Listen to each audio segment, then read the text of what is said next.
हम लोगों ने 2 टेस्ट कर लिए थे, ये दूसरा टेस्ट चल रहा है, दूसरा टेस्ट अभी ख़त्म नहीं हुआ था।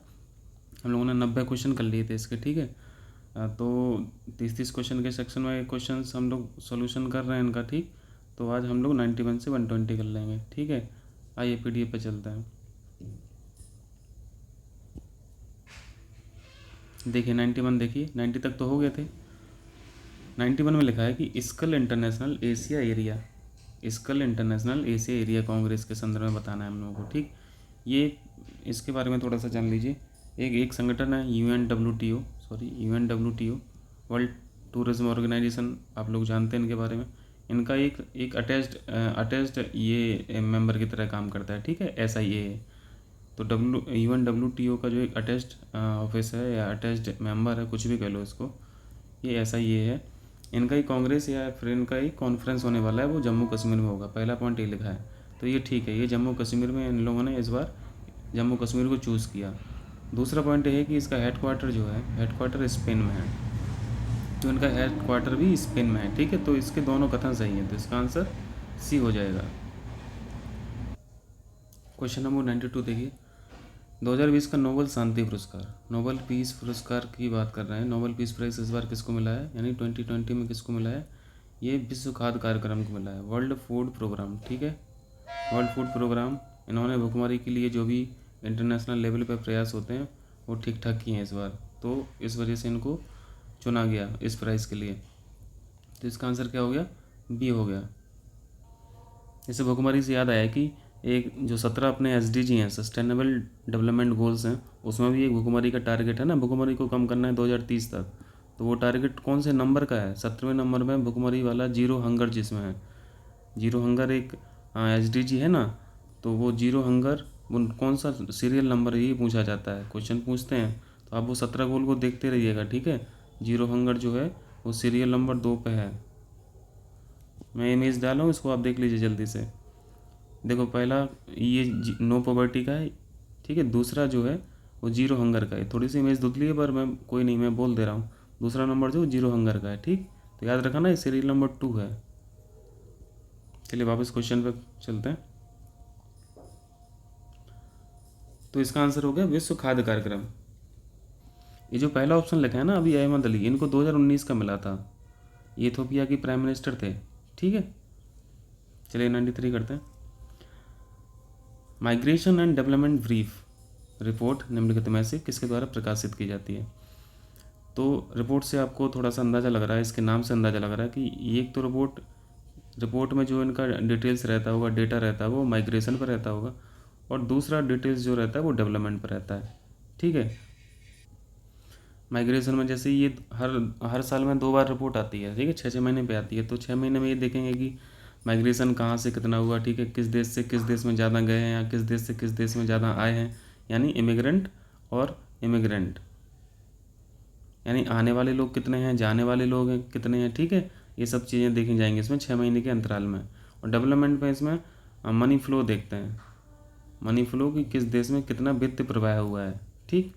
तो ये जो रिपोर्ट है वो वर्ल्ड बैंक की है, ठीक। चलिए आगे करते हैं। संयुक्त राष्ट्र दिवस, United Nations day, very important है, क्वेश्चन काफ़ी बार पूछा गया है। 24 अक्टूबर को आपको पता है इसकी जो स्थापना दिवस है, स्थापना जिस दिन इनका स्थापना हुआ था उसी दिन को ये दिवस मनाते हैं। तो संयुक्त राष्ट्र की जो स्थापना का डिटेल है वो ये है, 24 अक्टूबर 1945। तो 1945 भी याद रखिए और 24 अक्टूबर भी याद रखिए, ये दोनों क्वेश्चन इंपॉर्टेंट है, पूछता है क्वेश्चन। चलिए आगे करते हैं। 95 है SAI नामक मोबाइल एप्लीकेशन। ये एप्लीकेशन जो है वो लॉन्च की गई है भारतीय सेना के लिए, ठीक। भारतीय सेना के लिए ये लॉन्च की गई है। इसका बेसिक पर्पज ये है कि उनके जो मैसेज हैं, उनके कॉल हैं, कॉल डिटेल्स जो हैं वो सिक्योर रहें, ठीक है। कॉल डिटेल्स, मैसेज वगैरह और भी इंफॉर्मेशन जो डिपार्टमेंट से रिलेटेड हो वो सिक्योर रहें, ठीक। चलिए तो इसका आंसर भी हो गया। 96 देखिए। निम्नलिखित में से कौन सर्वोच्च न्यायालय यानी सुप्रीम कोर्ट के जस्टिस की नियुक्ति करता है? आसान सा क्वेश्चन है, आप लोग जानते हैं। इसका आंसर क्या है? राष्ट्रपति। यहाँ पर एक चीज़ और याद रखिए, हाई कोर्ट के जो जो जजेस होते हैं उनको भी अपॉइंट कौन करता है? उनको भी अपॉइंट प्रेसिडेंट करते हैं। चलिए 97 करते हैं, जल्दी से कर लेते हैं इस क्वेश्चन को। रिपब्लिक शब्द के संदर्भ में निम्नलिखित कथनों में से कौन सा सही है? रिपब्लिक के बारे में बताना है। आपने देखा होगा प्रस्तावना में प्रियम्बल में लिखा हुआ है रिपब्लिक।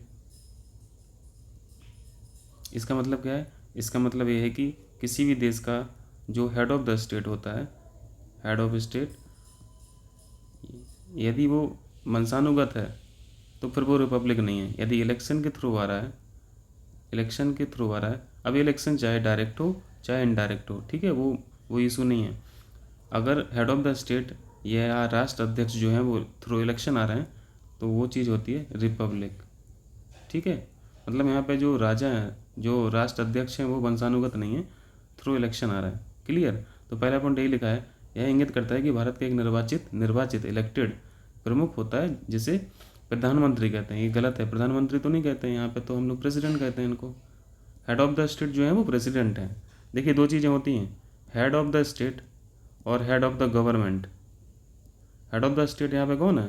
प्रेसिडेंट हैं पार्लियामेंट्री सिस्टम में। और हेड ऑफ द गवर्नमेंट कौन है? यहाँ पे पीएम साहब हैं, ठीक है। जहाँ पे दोनों चीज़ें एक ही इंसान रहता है वो उनको बोलते हैं प्रेसिडेंशियल सिस्टम।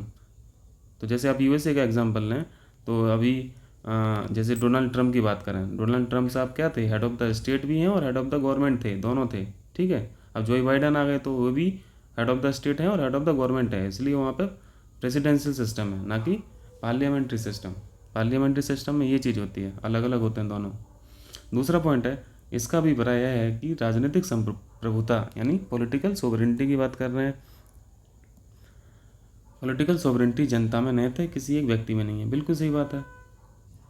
यहाँ पे पॉलिटिकल सोवरेनिटी जो है वो किसी एक व्यक्ति में ना होके एक व्यक्ति में नहीं है, यानी राजा में नहीं है, यहाँ पे प्रेसिडेंट में है। प्रेसिडेंट, और प्रेसिडेंट को इलेक्ट कौन कर रहा है? इनडायरेक्टली जनता ही तो कर रही है। तो अल्टीमेटली जो संप्रभुता है, पॉलिटिकल संप्रभुता, वो किस में है? जनता में है, ठीक है, एक व्यक्ति में नहीं है। तो ये ठीक है। तो पॉइंट नंबर 2 सही है, ये गलत है। प्रधानमंत्री नहीं होता, यहाँ पे प्रेसिडेंट होता है। तो इसका ऑप्शन नंबर 2 बी ऑप्शन सही है। चलिए 98 कीजिए जल्दी से। ये रिट्स हैं, आपको पता है सुप्रीम कोर्ट में आर्टिकल 32 के थ्रू रिट जारी होती हैं और हाई कोर्ट में 226। ये दो आर्टिकल बिल्कुल याद किए रहिए, 32/226, ठीक है। 32 सुप्रीम कोर्ट, 226 हाई कोर्ट में। इसको जल्दी से देख लीजिए, एक पेज पे, इसको ब्लैंक पेज पर जल्दी से कर लेते हैं, ज़्यादा समय नहीं लगेगा क्योंकि इंपॉर्टेंट क्वेश्चन है, बार बार पूछता है। देखिए 5 प्रकार की रिटर्न जो है मैं शॉर्ट में लिख दे रहा हूँ। एक हैवियस कॉर्पस है, ठीक है। दूसरी जो रिट है उसको मैंडेमस बोलते हैं, यानी परमादेश। तीसरी जो रिट होती है उसको प्रतिषेध बोलते हैं, इंग्लिश में बोलते हैं प्रोहिबिशन यानी प्रतिषेध।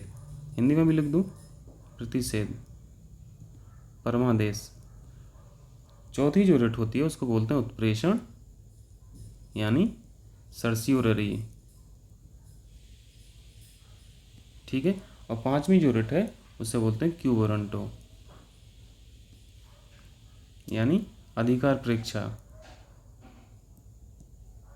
इसमें जल्दी से देख लेते हैं, ज़्यादा समय नहीं लगेगा। देखो हैबियस कॉर्पस में आपको न्यायालय के सामने बॉडी को प्रेजेंट करना होता है, ठीक है। यदि किसी व्यक्ति ने या किसी भी ऑफिशियल ने, गवर्नमेंट ऑफिशियल ने बंदी बनाया है तो, ठीक है, तो इसमें बॉडी को प्रेजेंट किया जाता है, ठीक।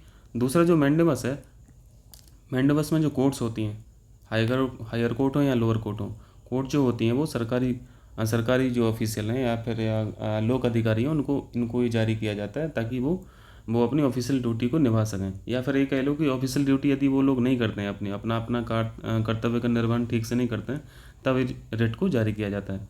प्रोहिबिशन में क्या है? प्रोहिबिशन में हायर कोर्ट जारी करती है लोअर कोर्ट के लिए, ये याद रखना है आपको। लोअर कोर्ट के लिए जारी कब करती है? जब लोअर कोर्ट ने अपनी ज्यूरिडिक्शन से, मतलब अपने अधिकार क्षेत्र से बाहर का या कोई या मतलब पिटिशन ले लिए या फिर निर्णय दे दिया उस पर जो उसके अधिकार क्षेत्र में था ही ना। तो इसको लिख दे रहे हैं आउटर ज्यूरिडिक्शन। अधिकार क्षेत्र से बाहर के यदि मामला लोअर कोर्ट हैंडल कर रही है, तब हायर कोर्ट उसको प्रोहिबिट करती है, रोकती है कि आप ऐसा नहीं कर सकते। ठीक, मतलब यहाँ पे अभी डिसीजन दिया नहीं है लोअर कोर्ट पे। कौन सा डिसीजन? जो उसने ऐसा एक केस ले लिया जो उसके अधिकार क्षेत्र में आया ही नहीं। ठीक है, मतलब निर्णय देने से पहले ही हायर कोर्ट ने उसको रोक दिया। ये पॉइंट मैं इसलिए बोल रहा हूँ क्योंकि वो बाद में काम आएगा, अभी बता रहे हैं। सर्सिवररी में क्या होता है, सेम ऐसा ही है, बस थोड़ा सा डिफरेंट है कि इसमें हायर कोर्ट जो होती हैं वो लोअर कोर्ट को तो जारी करती हैं, लेकिन कब करती हैं? जब लोअर कोर्ट अपने अधिकार क्षेत्र से बाहर जाके किसी मुद्दे पे या किसी मामले पर निर्णय दे देती हैं। इसमें निर्णय दिया नहीं है अभी, निर्णय देने से पहले ही रोक लेना प्रोहिबिशन है। निर्णय देने के बाद वो केस अपने पास बुला लेना, ये सर्सिवररी है। क्लियर? और ये लास्ट है क्यूबरंटो अधिकार परीक्षा। इसमें बस सरकारी ऑफिस है या फिर सरकारी अधिकारी है, उससे बस उसकी वैलिडिटी पूछी जाती है कि आप इस पद पे जो वो बैठे हैं उसका बस वैलिडिटी इसमें चेक। तो इसमें क्या लिख दें? वैलिडिटी लिख दे रहे हैं। तो ये थोड़ा सा था मोटा मोटा। अब जल्दी से क्वेश्चन पे करते हैं। तो इसका तो हम लोगों ने समझ लिया, अब इसको जल्दी से मिला लेना। ठीक है, अब वो इसमें मिलाने में टाइम वेस्ट नहीं करते हैं हम लोग। ठीक है, आगे क्वेश्चन करते हैं। 99 देखिए, केंद्र और राज्य दोनों सरकारों के विधायी अधिनियम, यानी यहाँ पे देख लेते हैं, लेजिस्लेटिव एनेक्टमेंट की बात कर रहे हैं, और कार्यकारी आदेश की संवैधानिकता की जांच करने हेतु न्यायपालिका की शक्ति को क्या कहा जाता है? आपने देखो FR पढ़े हैं, फंडामेंटल राइट आर्टिकल, देखो शुरुआत तो 12 से 35 हो जाती है, लेकिन आर्टिकल 12 में कोई फंडामेंटल राइट थोड़ी ना दिया है। राइट तो आपके 14 से शुरू होते हैं 32 तक। ठीक, लेकिन पार्ट जो है पार्ट थर्ड में तो 12 से 35 हैं, और आर्टिकल आप 13 में जाएंगे, 12 में तो राज्य की परिभाषा है, आर्टिकल 13 में जाएंगे तो यहाँ पे आपको एक शब्द मिलेगा जुडिशियल रिव्यू। शब्द तो नहीं लिखा है, जुडिशियल रिव्यू यानी न्यायिक समीक्षा। ठीक, आर्टिकल 13 पढ़ेंगे तो उसमें लिखा है कि आप फंडामेंटल राइट से, मतलब ये एक तरह से क्या है, एक तरह से निर्देश है गवर्नमेंट को, चाहे वो केंद्र सरकार हो राज्य सरकार हो, कि आप जो भी काम करेंगे वो फंडामेंटल राइट से असंगत नहीं होना चाहिए। वो कानून, लॉ, विधि जो भी आप बना रहे हैं, अगर ऐसा होगा तो उसको नल एंड वॉइड कर दिया जाएगा। ठीक है, नल एंड वॉइड कर दिया जाएगा, मतलब इनवैलिड हो जाएगा वो कानून, विधि जो भी संसद बना रही है, संसद बनाए या फिर केंद्र सरकार बनाए, जो भी बनाए। मैं कानून बनाने को कभी कभी संसद ना बोल के केंद्रीय मंत्रिपरिषद इसलिए बोल दे रहा हूँ क्योंकि बहुत सारी संस्थाएं हैं जो केंद्रीय मंत्रिपरिषद के संकल्प से ही बन जाती हैं, उनको संसद की जरूरत नहीं होती है। ठीक, तो इसका आंसर क्या हो गया? न्यायिक समीक्षा, ये जुडिशियल रिव्यू है। आर्टिकल 13, ये आर्टिकल 13 में लिखा हुआ है। 100 कीजिए जल्दी से। आर्टिकल 1 पूछ रहा है। आर्टिकल 1 आप लोगों को पता होगा। आर्टिकल 1 में क्या है? आपको पता है कि अपना संविधान जो है वो फेडरल ऑफ स्टेट्स नहीं है। अपना जो इंडिया है वो फेडरल ऑफ स्टेट्स नहीं है, संविधान में ऐसा कहीं भी नहीं लिखा है। अपना जो इंडिया है वो यूनियन ऑफ स्टेट्स है, यूनियन ऑफ स्टेट्स है। ये आर्टिकल 1 में लिखा हुआ है। तो यहाँ पे क्या लिखा है? फेडरेशन ऑफ स्टेट्स लिखा है, तो ये गलत हो गया। हम लोग फेडरल स्ट्रक्चर नहीं अडॉप्ट किए हैं, हम लोग यूनियन स्ट्रक्चर अडॉप्ट किए हैं। ठीक है, स्टेट्स के मैटर में। ठीक, और ये पॉइंट नंबर 2 है, अनुच्छेद 1 के अनुसार भारत के क्षेत्र को 4 श्रेणियों में वर्गीकृत किया गया है। और ये 4 क्षेत्र नहीं है, 3 क्षेत्र हैं। जैसे यहाँ पे एक क्षेत्र राज्यों का क्षेत्र ही हो गया, दूसरा जो क्षेत्र है वो संघ क्षेत्र हो गया, तीसरा जो है यदि सेंट्रल गवर्नमेंट ने या भारत सरकार ने उसको अधिकृत कर लिया। तीन तरीके से बताया गया है, 4 तरीके से नहीं बताया गया। तो ये 3 तरीका है। ठीक है, 4 गलत है। यूनियन ऑफ स्टेट्स का मतलब ये है कि भारत में जो राज्य हैं वो उनको अलग होने का अधिकार नहीं है। ठीक है, कोई समझौते से नहीं है, कोई एग्रीमेंट के तहत यहाँ पर राज्य नहीं बने हैं। ठीक, मतलब इंडियन कॉन्स्टिट्यूशन में स्टेट्स भारत से, संघ से अलग नहीं हो सकते हैं। ठीक, मतलब देखो फेडरल का मतलब वैसे होता है सेपरेशन, देख, ठीक है, सेपरेशन होता है। लेकिन भारत यहाँ पे स्टेट्स के बारे में सेपरेशन शब्द यूज नहीं किया, मतलब फेडरल शब्द यूज नहीं किया, क्योंकि फेडरल का मतलब तो शक्तियों का विभाजन, शक्तियों में तो है लेकिन अलग होने में नहीं है। ठीक, चलिए जल्दी से करते। तो इसका आंसर क्या हो गया? इसका आंसर ये दोनों गलत हो गया। ठीक, 10वां क्वेश्चन लीजिए। ग्राम सभा, ग्राम सभा के बारे में आप जानते हैं, किसी भी ग्राम पंचायत में वहाँ की जो वोटर लिस्ट होगी, वोटर लिस्ट में जितने भी मेंबर होते हैं, मतलब +18 जो होते हैं, यानी वोटरों की संख्या जो होती है उन्हीं का समूह को बोलते हैं क्या? ग्राम सभा। तो इसमें क्या हो जाएगा? यही गांव की विधानसभा, गांव की विधानसभा है जिसमें सभी पंजीकृत मतदाता हैं।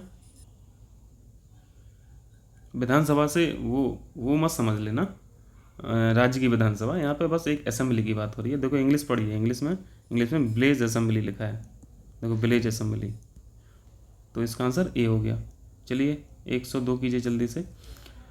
निम्नलिखित न्यायाधीशों में से कौन भारत में न्यायिक सक्रियता, जुडिशियल एक्टिविज्म, देखो जुडिशियल एक्टिविज्म में इनका नाम बिल्कुल आप हमेशा याद रखें, PN भगवती साहब का, कृष्णा अय्यर और ये सुब्बाराव, ये सॉरी सुब्बाराव नहीं, DA देसाई। तो ये तीनों कनेक्टेड थे इन मैटर में। ये जो जस्टिस थे इन्होंने जुडिशियल एक्टिविज्म में अपनी भूमिका निभाई। मतलब ये समझ लीजिए कि इंडिया में जो लॉन्च की है ना जुडिशियल एक्टिविज्म, ये इन जस्टिस साहब की मेहरबानी है। ठीक, आप PN भगवती साहब का और PR कृष्णा अय्यर साहब का PIL में भी नाम सुनेंगे, पब्लिक इंटरेस्ट लिटिगेशन जो होती है, जनहित याचिकाएं। तो इसका आंसर शामिल नहीं है बताना है, तो इसका आंसर हो गया आपको C ऑप्शन। ठीक, 103 कीजिए। पूर्व में जम्मू एवं कश्मीर राज्य के संदर्भ में निम्नलिखित कथनों में से कौन सही है? पूर्व के जम्मू कश्मीर के बारे में बताना है। भारतीय संविधान के अनुच्छेद 360 नहीं होता, 370 होता, आप लोगों को अच्छे से पता है के आधार पर इसे विशेष दर्जा प्राप्त था। भारतीय संविधान में 370 आर्टिकल जो था इसमें विशेष प्रावधान था। वैसे वहाँ का अलग संविधान है और अपने भारतीय संविधान में 370 के माध्यम से उस राज्य को विशेष दर्जा प्राप्त था। तो ये गलत हो गया, 360 नहीं है, 370 था। अब तो 370 खैर है ही नहीं। जम्मू एवं कश्मीर के संघीय क्षेत्र में पूर्व जम्मू एवं कश्मीर राज्य के सभी जिले शामिल हैं। अब तो यूनियन टेरिटरी बन चुके हैं। अब तो जम्मू एंड कश्मीर ये अलग यूटी है और लद्दाख अलग यूटी है, तो सारे ज़िले कैसे शामिल हो सकते हैं? ठीक, तो इसका ना तो 1 ना तो 2। क्लियर है? चलिए 104 करते हैं। 104 देखिए, मनी बिल पूछा है, आर्टिकल बताना है आपको, समझाना है। बहुत इंपॉर्टेंट क्वेश्चन है, बार बार पूछता है। देखो धनबदेक बताना है, मनी बिल किस में? आर्टिकल 110 में है। मैं आपको इसका कॉन्स्टिट्यूशन में दिखा दे रहा हूँ ताकि याद रहे। भारत की संचित नदी यानी CFI, consolidated fund of India, ये किस आर्टिकल में है? आप देखो 2 आर्टिकल बिल्कुल याद रखिए, 266, 267। इसमें CFI है और इसमें consolidated fund of, sorry consolidated नहीं, contingency fund of India. Short में लिखोगे तो दोनों को CFI लिख बैठोगे, पर कोई नहीं, फुल फॉर्म जानिए। एक का मतलब है कंसोलिडेटेड, एक का है कंटेंजेंसी। इसका है संचित निधि और इसका है आकस्मिक निधि, दोनों के अलग अलग पर्पज हैं। ठीक है, CFI में आप जानते हैं जो भी टैक्सेस से, बोरोइंग से, या फिर सरकार अपनी परिसंपत्ति या जो एसेट्स होते हैं, एसेट्स बेस के जो मनी आती है, जो फाइनेंस आता है, वो सब इसमें रहता है, CFI में रहता है। तो धनविधेयक 110 में है, संचित निधि 266 में है, ना कि 260 में। ये तो गलत हो गया। वार्षिक वित्तीय विवरण यानी एनुअल फाइनेंशियल स्टेटमेंट, इसको EFS बोलते हैं। इसको दूसरी भाषा में, आम भाषा में बजट भी बोलते हैं। ठीक, ये आर्टिकल 12 में लिखा हुआ है। बजट सब तो संविधान में लिखा नहीं है ना, बजट की जगह EFS यूज किया जाता है। डी ऑप्शन दिए, भारत की आकस्मिक निधि यानी कंटेंजेंसी फंड ऑफ इंडिया, ये 267। तो 2 आर्टिकल, 266, 267। इसका आंसर क्या हो गया? इसका आंसर हो गया B। ठीक, सॉरी, अगला देखिए 105। तो इसका आंसर हो गया, इसका आंसर B हो गया। देखिए मैं एक इमेज डाला हूँ, उसको जल्दी से देख लीजिए। मैं इसको जूम कर दे रहा हूँ, थोड़ा सा धुंधला है शायद पिक्चर, आपको नहीं दिख रहा होगा, अब दिख जाएगा। देखो 112 है, 112 में क्या है? EFS लिखा है, एनुअल फाइनेंशियल स्टेटमेंट यानी बजट। ठीक है, आप 111 में देखिए, अभी पिछले वीडियो में क्वेश्चन आया था कि बिलों की जो सहमति होती है वो किस आर्टिकल में? 111 में एसेंट टू द बिल्स लिखा है। 110 में अभी क्वेश्चन में जो था डेफिनेशन ऑफ मनी बिल की परिभाषा 110 में है। ठीक, हाँ एक आर्टिकल और याद रखिए, 117 में फाइनेंस बिल है यानी वित्तीय बिल।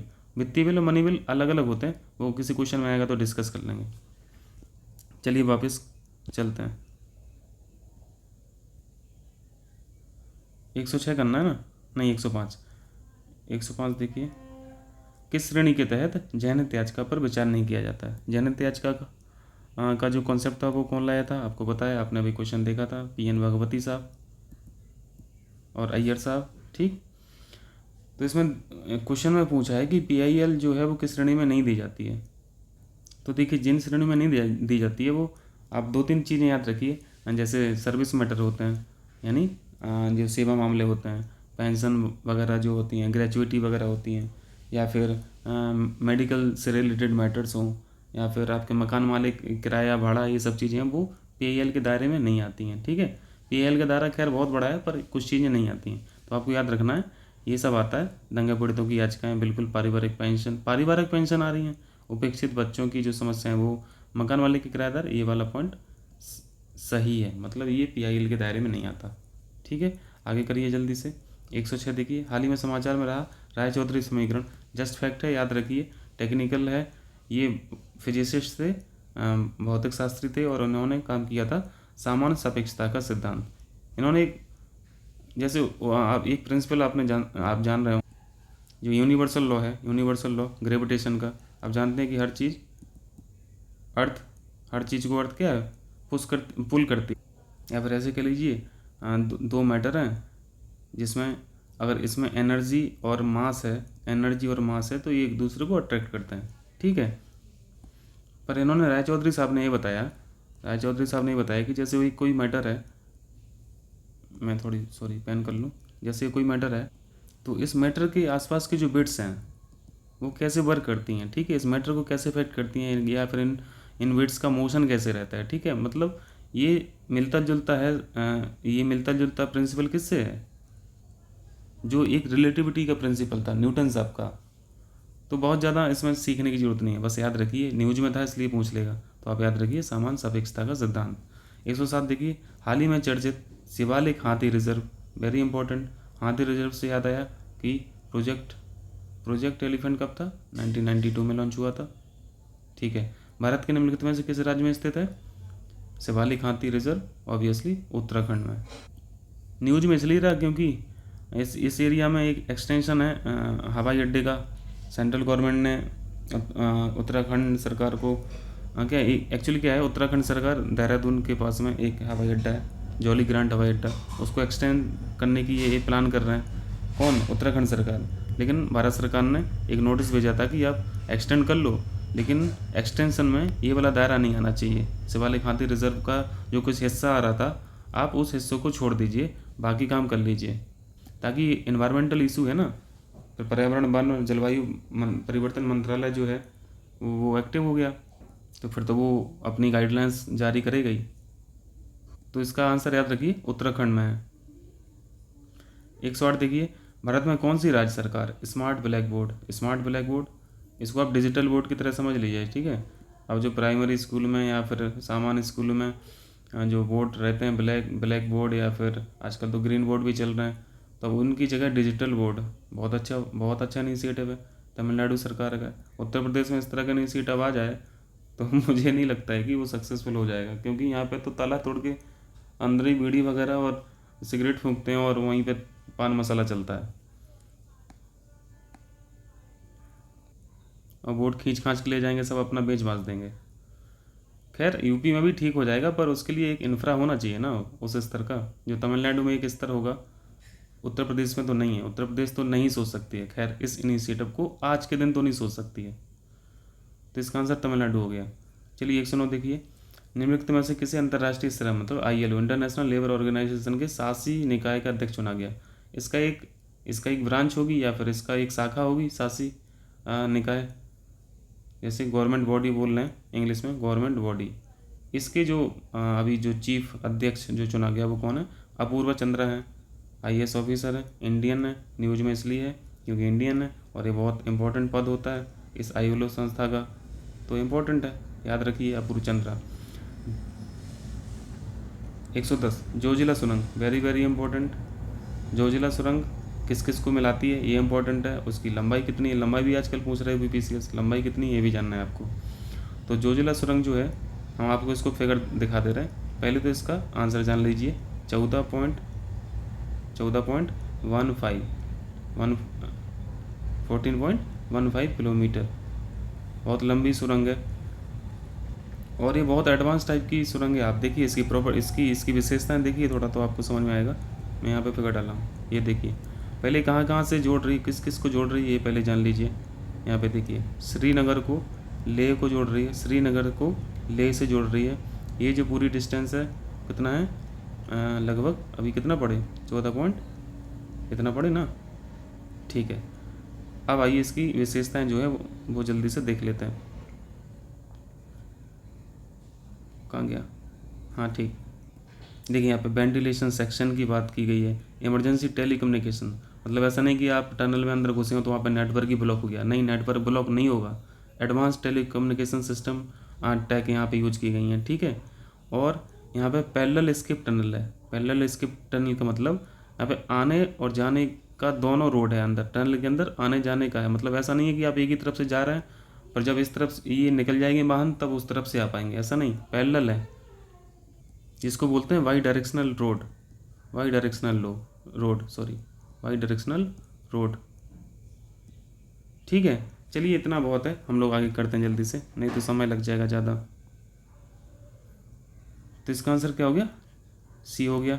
111 देखिए, एक ही व्यक्ति को या एक व्यक्ति को दो या अधिक राज्यों के राज्य के रूप में नियुक्ति करने के लिए, मतलब क्वेश्चन ये कह रहा है कि एक राज्यपाल दो राज्यों का राज्यपाल हो सकता है कि नहीं, अगर हो सकता है तो वो कौन से आर्टिकल में, आर्टिकल नंबर है, आर्टिकल नंबर आर्टिकल कौन सा है, 7वां 7th कॉन्स्टिट्यूशनल अमेंडमेंट एक्ट, और ये 1956 में हुआ था, ठीक है, याद रखना। और इसके तहत ये सुविधा की गई कि राज्यपाल एक राज्य से ज़्यादा का भी राज्यपाल रह सकता है, मतलब दो राज्यों का भी उनको चार्ज दिया जा सकता है, ठीक। 112 देखिए, अस्पृश्यता यानी अनटचेबिलिटी के संदर्भ में आपको बताना है। IFR फंडामेंटल राइट आपको रटे होंगे। आर्टिकल 17 जो है वो अनटचेबिलिटी से रिलेटेड है, 16 नहीं है, पहला ऑप्शन गलत हो गया, ठीक, आर्टिकल 17 है। दूसरा, अस्पृश्यता शब्द को संविधान में परिभाषित नहीं किया गया, ये भी सही बात है, छोटा सा लिखा है आर्टिकल 17 एक लाइन का, उसमें कोई डेफिनेशन नहीं लिखी है इसमें, ठीक, तो ये भी सही है, कोई प्रॉपरली डिफाइन नहीं किया है अस्पृश्यता को, तो ये सही है। और पॉइंट नंबर 1 गलत है, तो ऑप्शन 2 इज़ करेक्ट। चलिए आगे बढ़ते हैं। 113 देखिए, हिस्ट्री का क्वेश्चन है और जल्दी से मैचिंग करा लेना है। प्रांतीय स्वायत्ता आपको पता है 1935 की बात है। जो सेपरेट इलेक्टोरल था बिल्कुल मार्ले मिंटो सुधार में था। बाई कैमरल व्यवस्था जो की गई थी वो मॉन्टेगू चेम्सफोर्ड के समय पे की गई थी, ये इन्हीं की सुधार में ही था ही, ये बाई कैमरल सिस्टम। और जो लेजिस्लेटिव डिवोल्यूशन था, मतलब विधान हस्तांतरण था, वो 1892 में ना होके ये 1861 में था, ठीक, ये 30 साल पहले की बात है, इससे 30 साल पहले की बात है, 1861 की बात है, ठीक।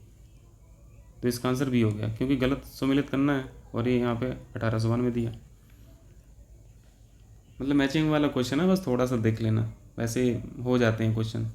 114 है, जल्दी से कीजिए। एक व्यक्ति जो राज्य विधायिका का सदस्य नहीं है उसे मुख्यमंत्री के रूप में नियुक्त किया जा सकता है। ऐसे क्वेश्चन ये भी बन सकता है कि कोई व्यक्ति संसद का सदस्य नहीं है, उसे प्राइम मिनिस्टर के रूप में नियुक्त किया जा सकता है। हाँ बिल्कुल किया जा सकता है। 6 महीने तक, मैक्सिमम 6 महीने तक रह सकते हैं। आप सांसद नहीं हैं या फिर विधायक नहीं हैं तब भी आप राज्य के CM या फिर केंद्र के PM बन सकते हैं, लेकिन मैक्सिमम 6 महीने तक। 6 महीने के अंदर आपको यदि केंद्र की बात करें तो राज्यसभा का या लोकसभा का सदस्य होना पड़ेगा 6 महीने के अंदर, ठीक है। यदि राज्य की बात करें तो या तो राज्य विधान परिषद या विधानसभा का सदस्य होना पड़ेगा। तो 6 महीने मैक्सिमम हो सकते हैं, 6 महीने के अंदर आपको मेंबर बनना ही बनना है, किसी भी तरीके से बनिए।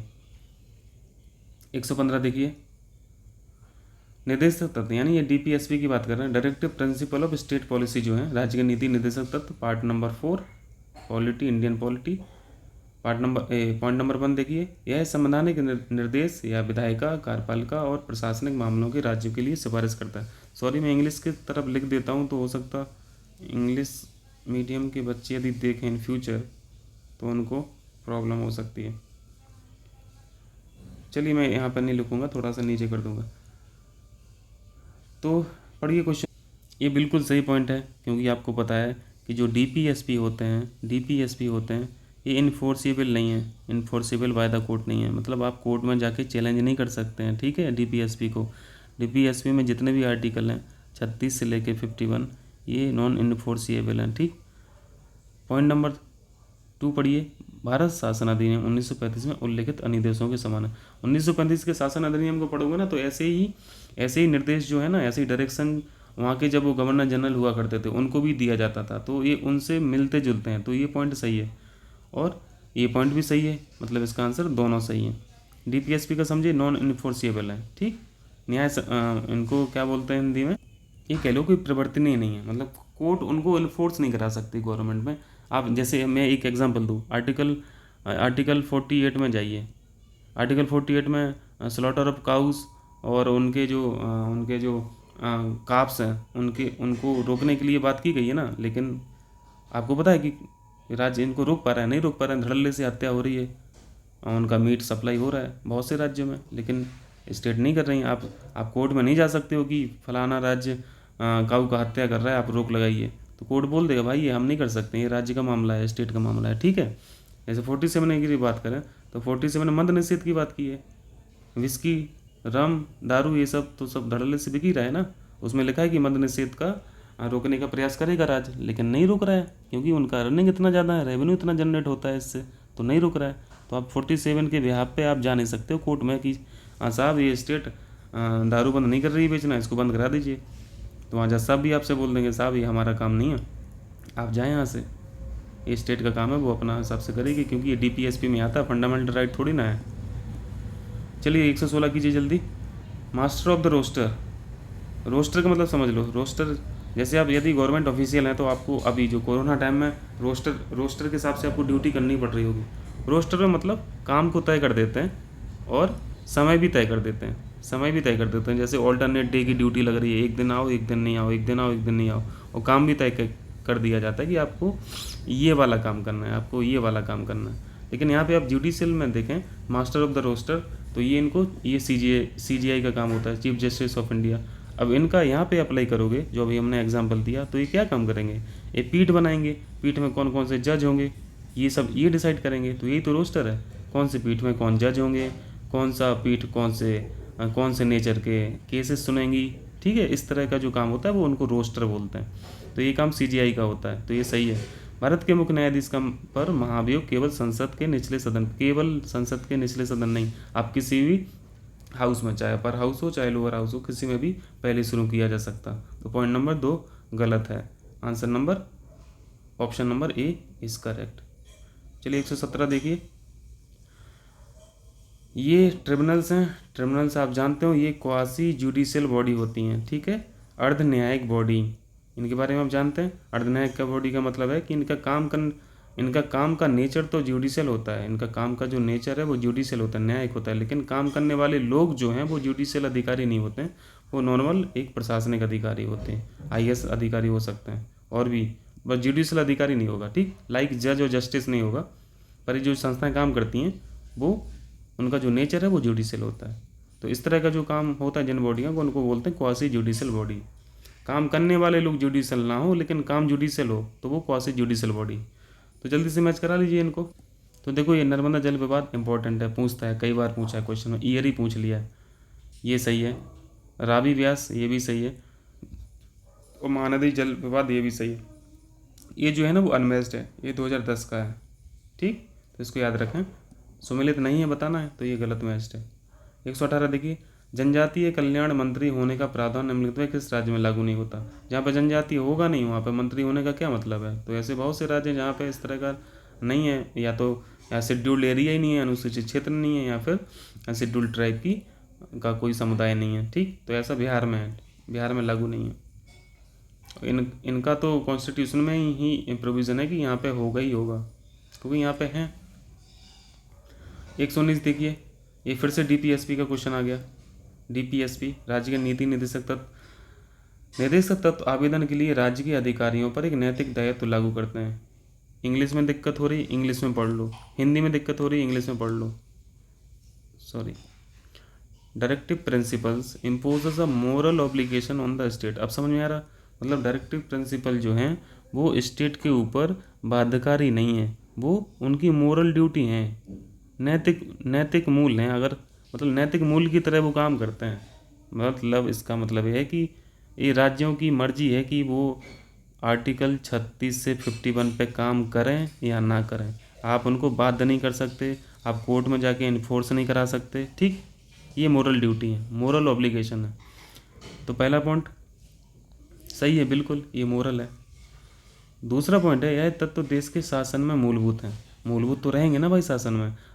ऐसा आशा की जाती है कि राज्य सरकारें जो भी अपना नीति विधि बनाएं राज्य विधानसभा के माध्यम से या राज्य विधानमंडल के माध्यम से, उन विधियों में कम इनका इनका सार तत्व तो रहना ही चाहिए ना। मतलब इनको ध्यान में रख के ही आप कानून विधि बनाएं, इसका मतलब ये है कारण का मतलब, ठीक। तो ये तो बिल्कुल होना ही चाहिए, इसलिए बाध्यकारी नहीं बनाया गया, ठीक है। बाध्यकारी ना बनाने का तमाम कारण है, वो बाद में डिस्कस कर लेंगे। इसका कथन और कारण दोनों सही है। 120 देखिए, राज्यपाल के समक्ष स्टेट की बात हो रही है, धन विधेयक प्रस्तुत किए जानेंगे। अभी धन विधेयक कौन से आर्टिकल में पढ़ा है, लेकिन वो संसद के लिए पढ़ा है आपने। धन विधेयक 110 में पढ़े हैं ना। 110 में डेफिनेशन है मनी बिल की, और 117 में क्या है, फाइनेंस बिल है, वित्तीय बिल, और 112 में बजट था। चलिए क्वेश्चन करते हैं। प्रस्तुत किए जाने के संदर्भ में लिखित कौन सा सही नहीं है, जल्दी से देख लीजिए गलत कौन सा है। यह विधेयक के लिए अपनी अनुमति दे सकता है। राज्यपाल के बारे में बताना है, बिल्कुल दे सकता है। जो राष्ट्रपति वहाँ पे करते हैं, या तो अनुमति दे या अनुमति नहीं दे, या फिर कोई वीटो का पावर यूज करे, या फिर पुनर्विचार के लिए भेजे। अगर पर आपको देखना पड़ेगा कौन सा बिल है। कुछ बिल ऐसे हैं जिन पर पुनर्विचार के लिए आप नहीं भेज सकते हैं, आपको परमिशन देनी है, मतलब पुनर्विचार के लिए नहीं भेज सकते हैं। कुछ पे आप वीटो पावर यूज कर सकते हैं। तो आप देखिए यहाँ पर राज्यपाल के संदर्भ में बताना है, यहाँ पे प्रेसिडेंट को थोड़ा सा माइंड में मत रखना है। यहाँ पे वह विधेयक के लिए अपनी अनुमति को रोक सकता है, ठीक है। एक ये ऑप्शन भी है राज्यपाल साहब के पास, एक ये ऑप्शन है। वह विधेयक को राज्य विधानमंडल के पुनर्विचार हेतु, यानी अब इंग्लिश में पढ़िए क्या लिखा है, रिकॉन्सिडरेशन के लिए मनी बिल नहीं भेजा जाता है। तो ये ऑप्शन गलत है। वह राष्ट्रपति की स्वीकृति के लिए विधेयक को आरक्षित, हाँ वो बिल को रिजर्व कर सकता है for ascent of the president, ये भी ठीक है, राज्यपाल ये कर सकते हैं। लेकिन ये चीज़ नहीं कर सकते, रिकॉन्सिडरेशन के लिए वापस विधानमंडल में यानी स्टेट लेजिस्लेचर में वो नहीं भेज सकते। तो इसका आंसर करेक्ट हो गया सी, क्योंकि गलत बताना है। तो ये 120 क्वेश्चन होगा इस वीडियो की। अब नेक्स्ट वीडियो में 121 से 150 कर लेंगे, ठीक है। आप लोगों का बहुत बहुत शुक्रिया जुड़ने के लिए, थैंक यू।